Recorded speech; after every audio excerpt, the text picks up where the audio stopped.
Marcos capítulo 8, nós vamos estar lendo do versículo 27 ao 30. Diz o seguinte a palavra de Deus: Então Jesus e os seus discípulos partiram para as aldeias de Cesareia de Filipe, e no caminho perguntou-lhes: Quem dizem os homens que sou eu? E responderam: João Batista, outros Elias, mas outros alguns dos profetas. Então lhes perguntou: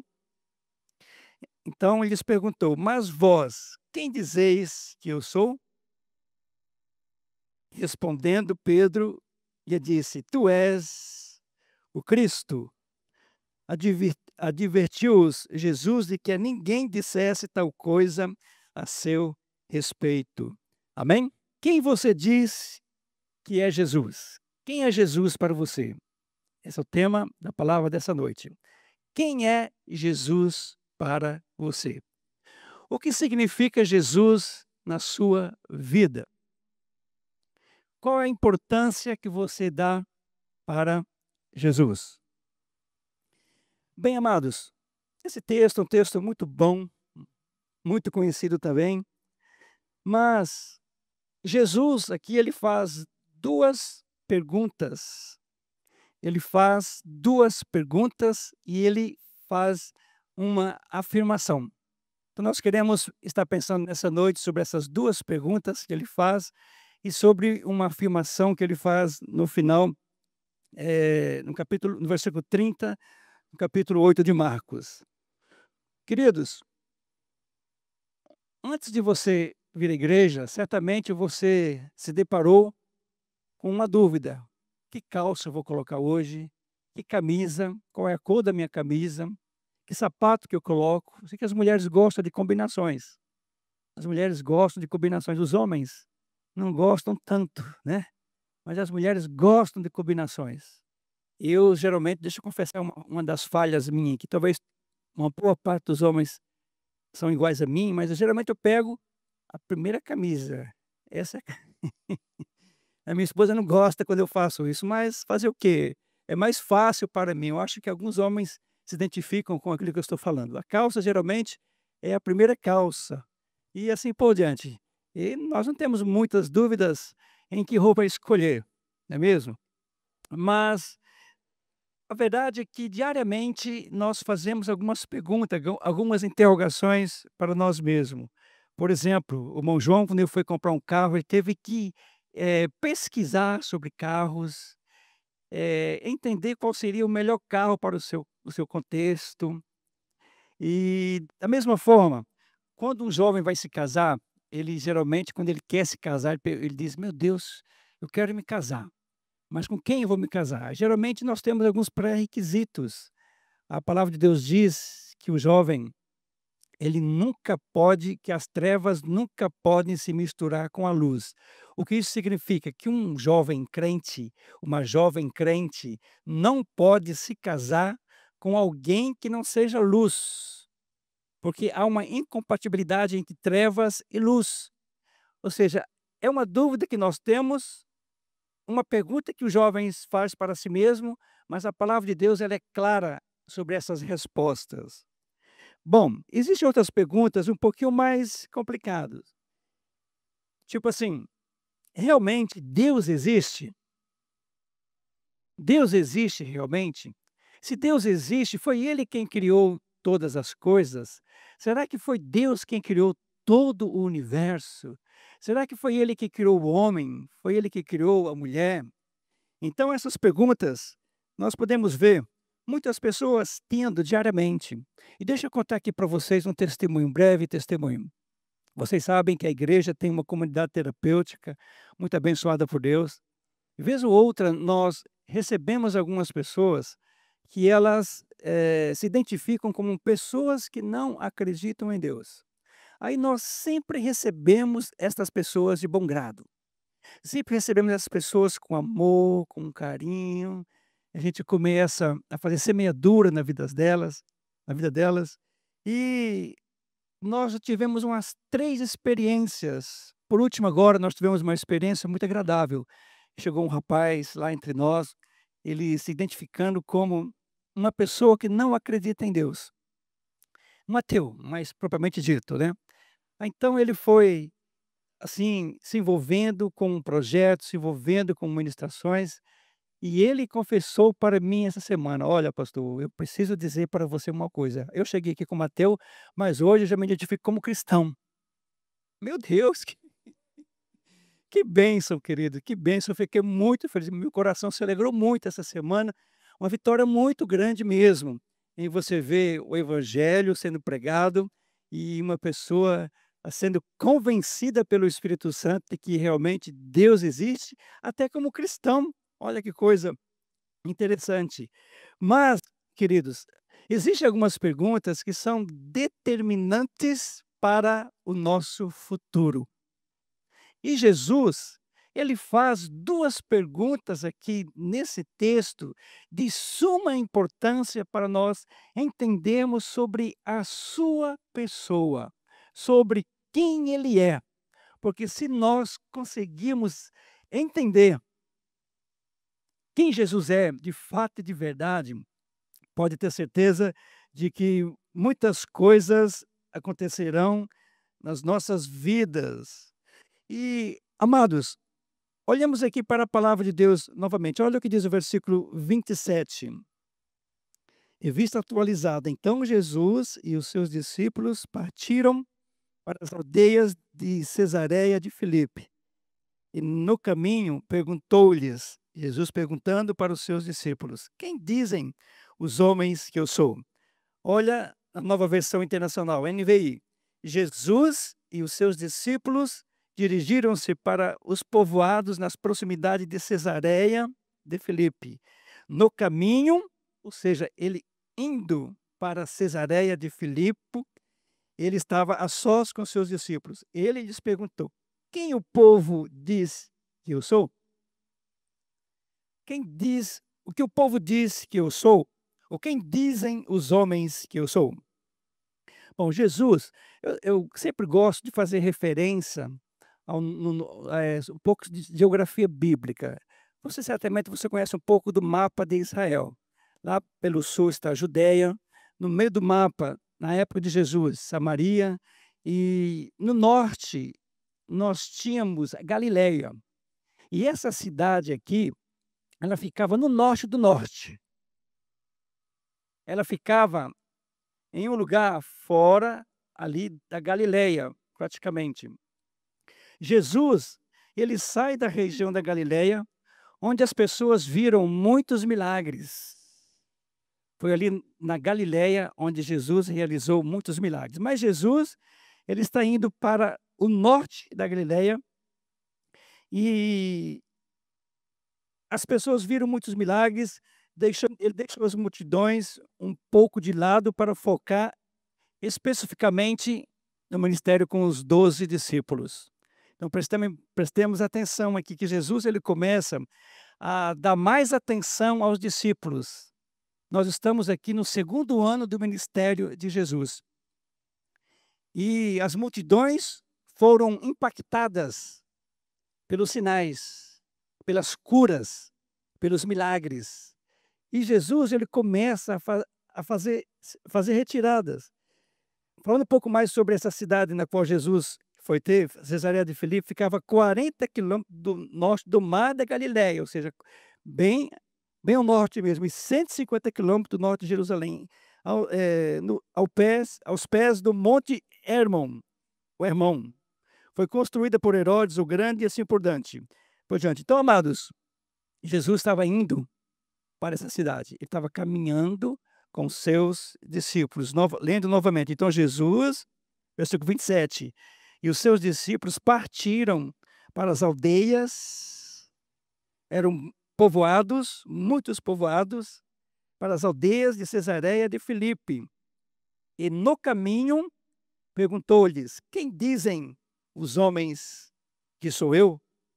Quem dizem os homens que sou eu? Jesus está perguntando sobre o seu eu, sobre a sua pessoa.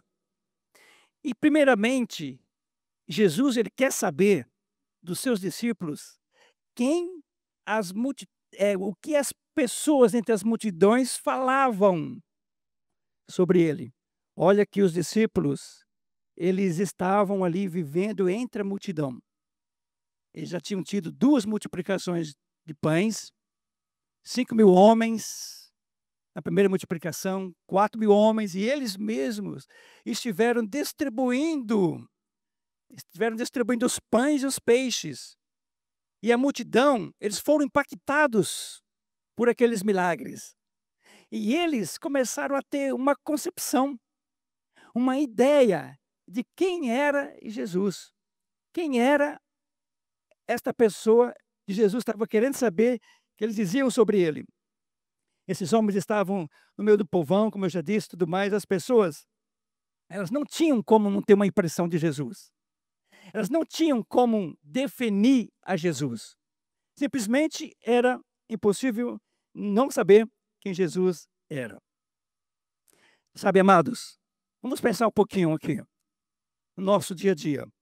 Saber o que as pessoas pensam a respeito de Jesus é muito importante, sim ou não? Sim, é muito importante. Porque se você convive com pessoas incrédulas, com pessoas que zombam da fé, se você vive no meio de ateus, se você convive com pessoas que falam que Jesus, ele não existiu, que sequer existiu, pelo menos alguns dizem que Jesus, crê em Jesus, no Jesus histórico. Um dia ele existiu, morreu e deixou, e deixou a história. Deixou exemplos para a história. Amados, sabe o que os nossos amigos, nossos vizinhos, nossos parentes pensam acerca de Jesus? É muito importante, pois as respostas das outras pessoas terão consequência na sua própria vida. Isso aqui é muito importante. É o velho ditado, não está na Bíblia, mas diga-me com quem tu andas e eu direi quem tu és. A palavra de Deus diz que as más companhias corrompem os bons costumes. Então, aquilo que as pessoas pensam, aquilo que as pessoas falam sobre Jesus é muito importante, é de suma importância. Olha, por exemplo, um governo que não tem Jesus como Deus, um governo que não tem Jesus como Deus e o único caminho, logo começará a perseguir os que seguem a Jesus. É por isso que é importante saber com quem nós convivemos. Se você tem um governo, um presidente da república, um governador, um prefeito, deputados federais, senadores, e os outros políticos, todos eles afirmam categoricamente que Jesus não existe, pode ter certeza de que nós vamos passar por uma grande perseguição. Então, o que as pessoas pensam, o que elas falam, tem reflexo direto na minha vida, na sua vida, na nossa existência. E nós precisamos e podemos até ser seletivos com aquelas pessoas nas quais nos influenciam. Precisamos ser seletivos, porque tem algumas pessoas que você não precisa ter raiva. Eu não estou dizendo para você cortar o caminho de forma alguma. Mas tem algumas pessoas que não merecem a sua amizade. Elas te corrompem. Elas não acrescentam nada na sua existência. São pessoas que não têm um bom comportamento, não têm índole, não têm caráter até. Por que conviver com pessoas assim desse estilo? Ah, mas eu quero evangelizá-las. Será que você pode evangelizá-las mesmo?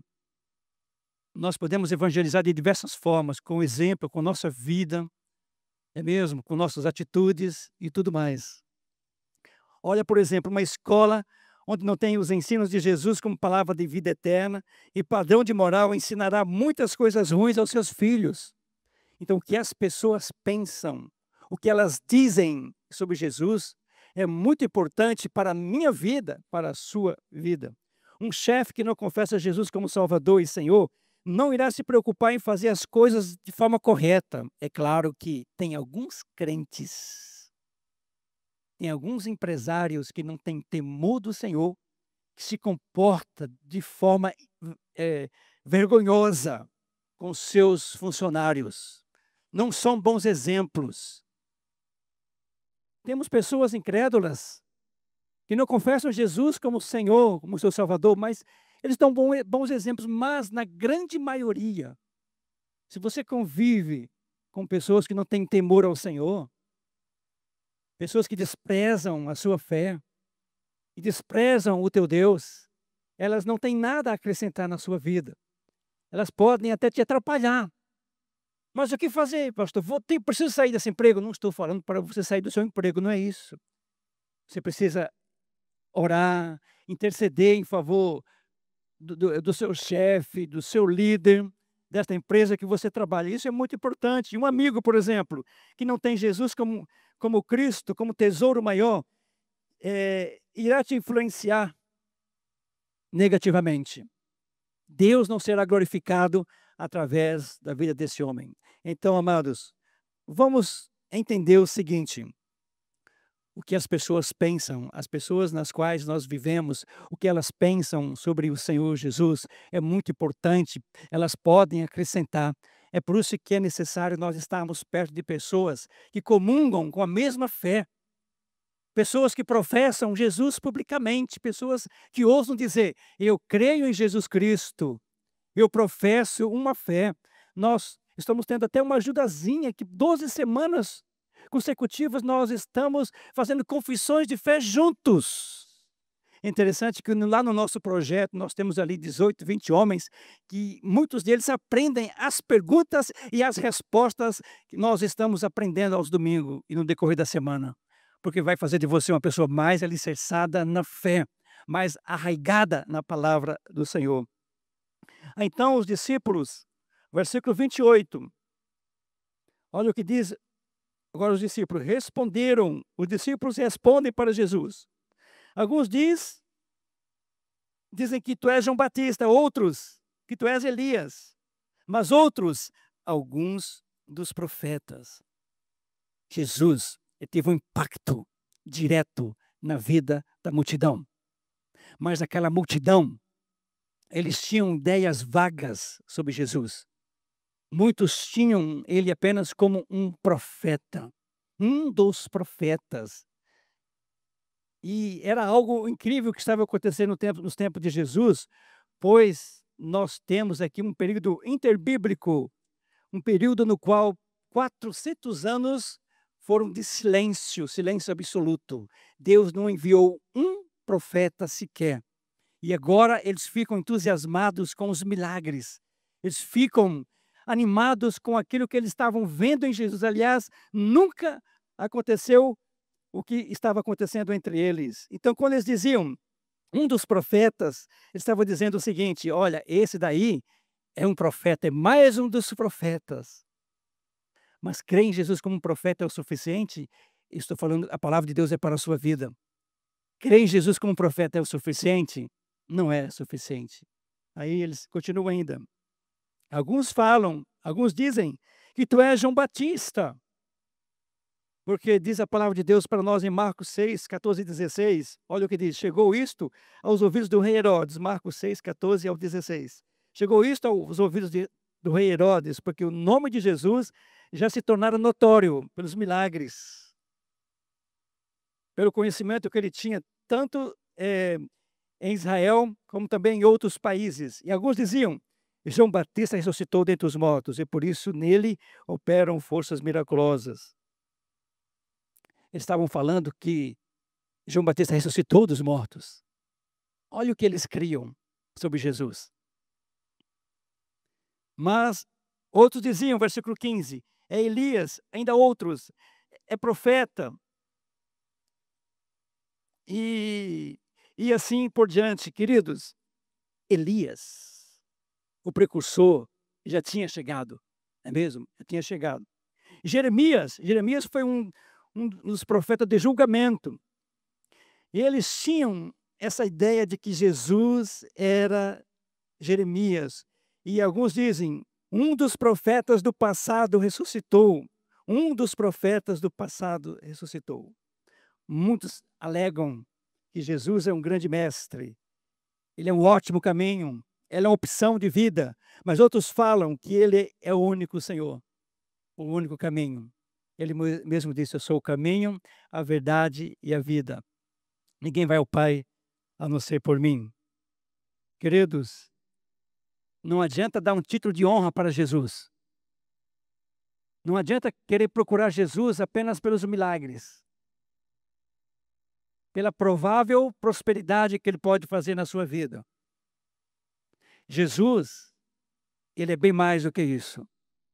Nós precisamos entender profundamente essa questão para nossas vidas. Outros dizem que Jesus foi um dos grandes líderes, tipo Buda, Gandhi, Maomé e outros mais. Mas, amados, o que as pessoas falam sobre Jesus nos influenciam diretamente. Mas Jesus, ele não quer saber apenas o que as pessoas falam sobre ele, o que as pessoas acreditam de quem é ele. Ele diz, versículo 29, então ele lhes perguntou, versículo 28 diz, quem diz os homens que eu sou? Agora Jesus faz uma pergunta direcionada para os discípulos, para os seus seguidores, para aqueles que diziam ser seus discípulos. Então ele lhes perguntou, mas vós, quem dizeis que eu sou? Quem dizeis que eu sou? Queridos, essa pergunta é uma questão de vida ou morte. É uma questão de céu ou inferno.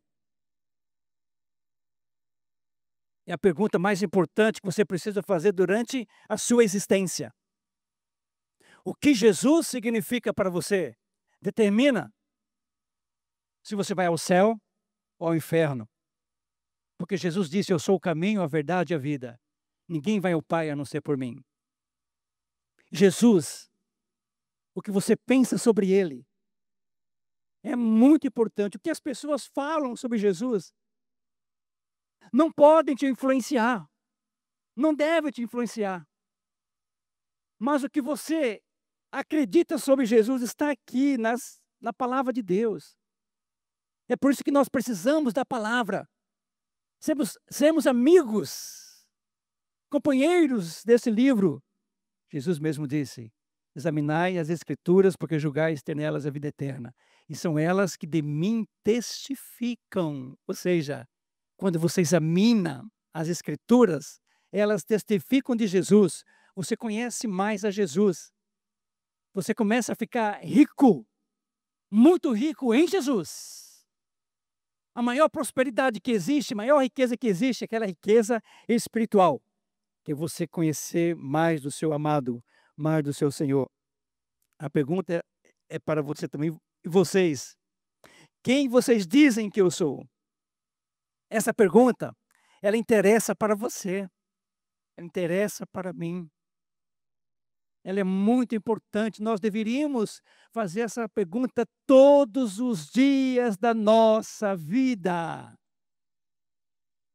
Você deveria perguntar todos os dias: o que Jesus significa para mim? Quem é Jesus para mim? Qual a diferença que ele tem feito na minha vida? Não estou falando de religiosidade, não estou falando daquilo que você diz. Estou falando de vida prática, do seu caráter. Estamos falando de caráter, de transformação radical de vida. Nós demonstramos quem é Jesus não por aquilo que nós falamos, mas com a nossa vida, com nossas atitudes, com nossas ações.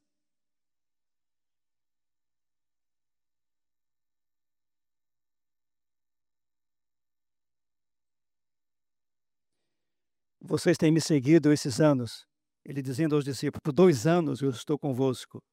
Viram o que eu fiz e ouviram meus ensinos. Vamos lá. Quem vocês dizem que eu sou? Quem vocês dizem que eu sou? Essa pergunta é muito importante. A resposta errada leva a pessoa a uma vida sem propósito nesse mundo. Uma resposta errada acerca de quem é Jesus te leva a viver uma vida sem propósito. Uma vida relaxada.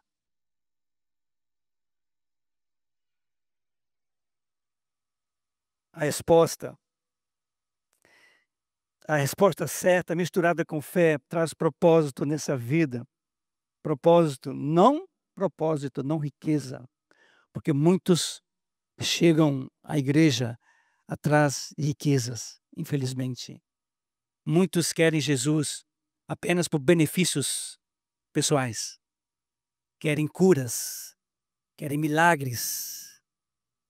Mas o grande desafio para você é saber que daqui a 2000 anos, 1 milhão de anos, você vai estar bem ao lado de Deus por causa do Senhor Jesus. Não é por causa de você, não é por causa daquilo que você fez. É por causa daquilo que Ele fez por você na cruz do Calvário. É por quem Ele representa para você. É o seu amor, o seu envolvimento com Ele. Quando Ele diz, amarás, pois, o Senhor teu Deus de todo o teu coração, de todo o teu entendimento, com a sua razão, com todas as suas forças, Ele está chamando a nossa atenção e dizer, Ele quer exclusividade. Ele quer a sua vida, os seus dias.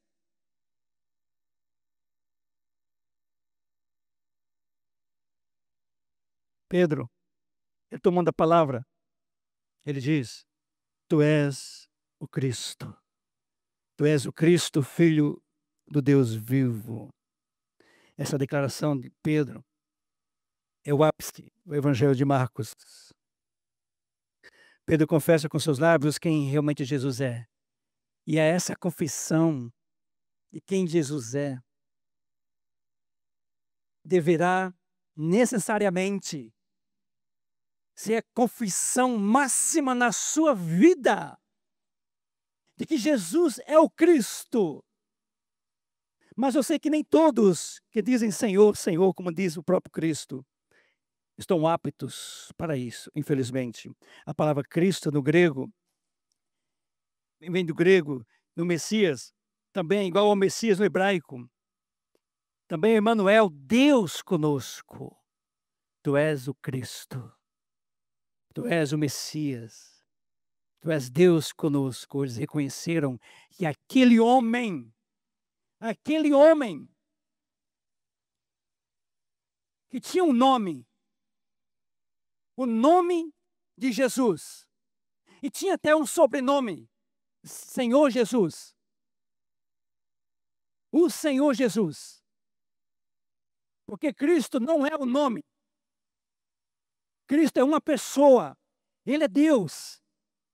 E você tem um encontro pessoal com Deus. É a coisa mais importante que você precisa. Porque conhecer, ouvir falar de uma pessoa e não se relacionar com ela, não saber quem ela é de fato e de verdade, é trabalho perdido. Olha o que diz Filipenses 2, 9 ao 11. O Igor já falou em uma das canções, pelo que também Deus o exaltou sobremaneira. Ele deu o nome que está acima de todo nome, para que o nome de Jesus se dobre todo o joelho, nos céus, na terra e debaixo da terra, e toda língua confesse que Jesus Cristo é o Senhor para a glória de Deus Pai. Esse texto fala do nome e do sobrenome de Jesus, de Cristo. O nome dele é Jesus, sobrenome Senhor. Mas um reconhecimento de que Ele é Deus, de que Ele é Deus conosco, de que Deus, o Criador dos céus e da terra, o Criador do universo, Ele veio visitar os homens, Ele se fez um de nós, como diz a palavra, e o Verbo se fez carne e habitou entre nós, e vimos a sua glória, como a glória do unigênito do Pai, cheio de glória, cheio de graça, cheio de verdade. Os judeus esperavam um Cristo político. Eles esperavam um Cristo que viesse resolver os problemas, os dilemas políticos deles. Eles esperavam um estadista, um revolucionário. Aliás, os próprios judeus ainda esperam até os dias de hoje o Cristo estadista. Aquele que há de reger as nações. Mas, deixa eu dizer uma coisa para você. Jesus é o Messias. Ele começa a falar agora para Pedro aqui, ó. Advertiu Jesus de que ninguém dissessem tal coisa a respeito. Mateus, Mateus 16, falando sobre esse mesmo episódio, nós podemos dar uma olhadinha em Mateus 16.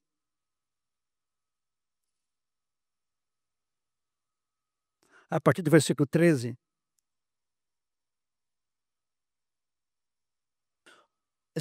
16, respondeu-lhe Simão Pedro, falou em nome do colégio apostólico e disse, tu és o Cristo, o Filho do Deus vivo. Então Jesus lhe afirmou, bem-aventurado és Simão Barjonas, porque não foi carne e sangue que te revelou, mas meu Pai que está nos céus. Ou seja, por que que Pedro disse que Jesus era o Cristo? Por quê? Porque ele recebeu uma revelação de Deus. Porque ele recebeu uma revelação de Deus. É necessário nós recebemos uma revelação de Deus no nosso interior.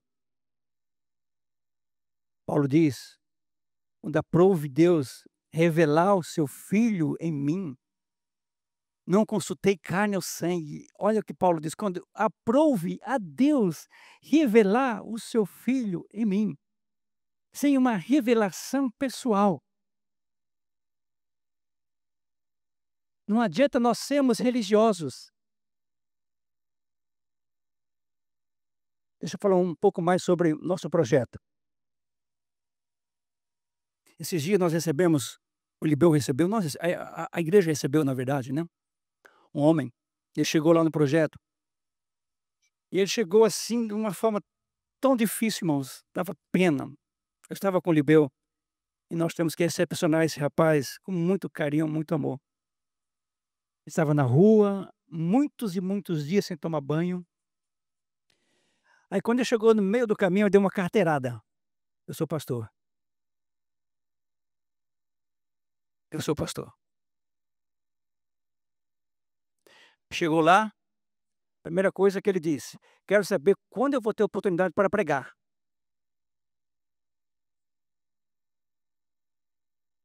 A minha mãozinha ainda fez assim. Brincadeira, irmãos. A minha mãozinha não fez assim, mas minha boca, minha língua ficou assim, vou falar verdades eternas. Não adianta ter título de pastor. Função até de pastor. Que a palavra de Deus fala de funções. Tá cortando aqui, tá? Acho que deve ser a bateria. Ai, nós precisamos de uma revelação de Deus nas nossas vidas, porque não adianta, queridos. Não adianta, porque você vai ficar aqui, ó, recebendo uma educação religiosa. Mas quando ele entra na sua vida, ele te transforma radicalmente. Ele muda a sua história, os seus conceitos, ele quebra os seus paradigmas, ele te transforma radicalmente. É interessante que esses mesmos discípulos, no início do ministério de Jesus, eles já sabiam e eles falavam, encontramos o Cristo de Deus.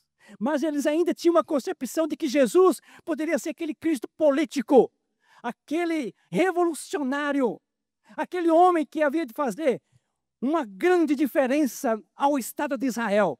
Mas com o passar do tempo, obrigado. Mas com o passar do tempo eles descobriram de que ele era Deus conosco, o Emanuel, cheio de graça. E o Verbo se fez carne e habitou entre nós, e vimos a sua glória, como a glória do unigênito do Pai, cheio de graça, cheio de verdade. Quando você começa a identificar Jesus como sendo o seu Senhor, o seu único e todo suficiente Salvador, quando ele se torna a pessoa mais importante da sua existência, o seu maior prazer, o seu maior desejo, quando você rende o seu coração, a sua fronte, os seus joelhos, e quando você confessa com seus lábios, e em obediência, sinceramente, você diz para todos em alto e bom som, verdadeiramente Ele é o Cristo. Ele é o Emanuel, Ele transformou a minha vida. Hoje eu sou uma nova criatura, sou um novo homem, uma nova mulher. Ele veio para te transformar radicalmente, para te tirar do reino das trevas e te colocar no reino da luz. Mas tudo isso é necessário ter um milagre na sua vida. Imagine só, queridos, a palavra de Deus diz que nós estávamos mortos, nossos delitos e pecados. Um morto não tem como escolher nada. Também a Bíblia diz que nós temos há um abismo entre Deus e o homem, um abismo intransponível. E Deus, por graça e misericórdia, enviou Jesus Cristo. E Ele se tornou a ponte, se tornou a nossa paz. Hoje, quando Jesus, Ele chega na sua vida, quando o Pai o revela em ti, no seu interior, as impossibilidades caem por terra. Você simplesmente diz, Ele é maravilhoso. Ele é maravilhoso. Ele é simplesmente o meu Salvador. Ele é o Cordeiro de Deus que tira o pecado do mundo. Oh Deus, obrigado, Senhor. Um cristão verdadeiro é quem compreende que Jesus é o Cristo. Que Jesus é o cumprimento espiritual de todas as promessas de Deus.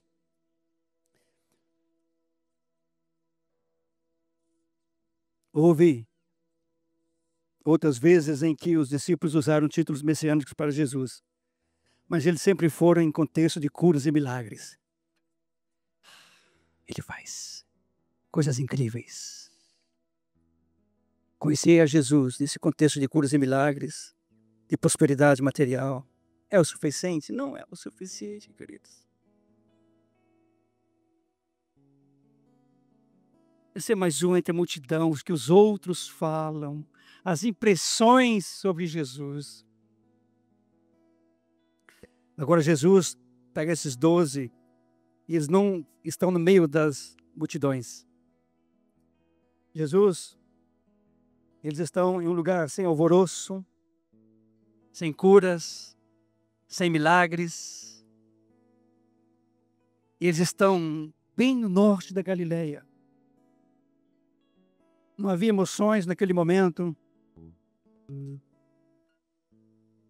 Mas eles entenderam e que ele era o Cristo. Oh, meu Deus, obrigado.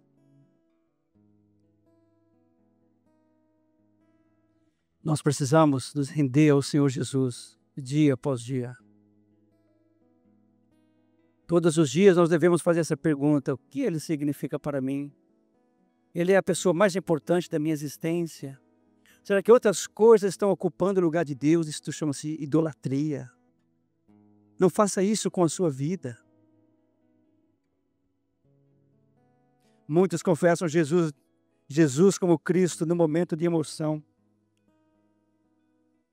no momento de um apelo, no momento de uma música.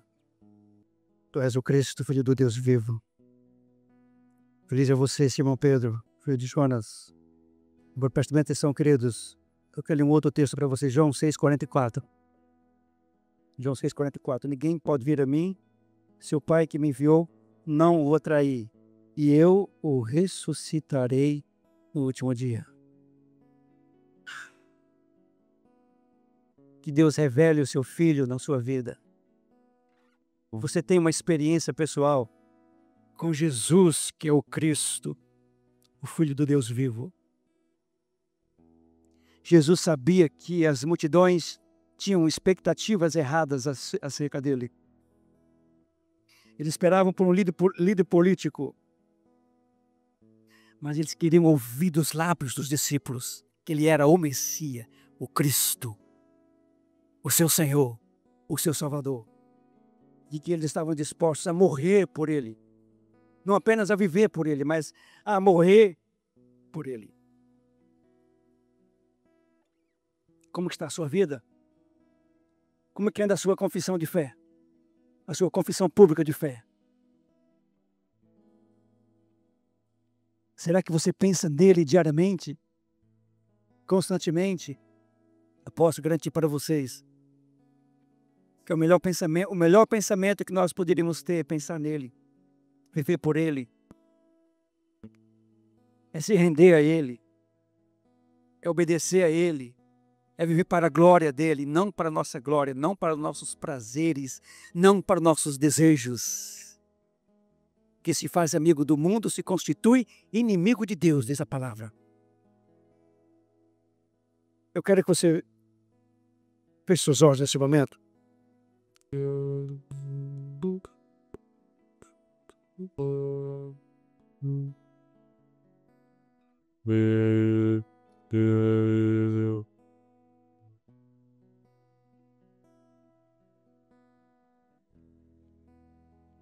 quero que você faça uma oração entre você e Deus. Peça perdão a Ele por você não ter dado a devida importância ao Senhor Jesus. Por você ter pensado só em você, no seu ego, no seu eu. E não ter dado a devida importância ao eu de Jesus, ao grande eu sou. Peça perdão a Ele. Perdoa-me, Senhor. Eu quero viver para Ti, quero gastar os meus dias na Tua presença.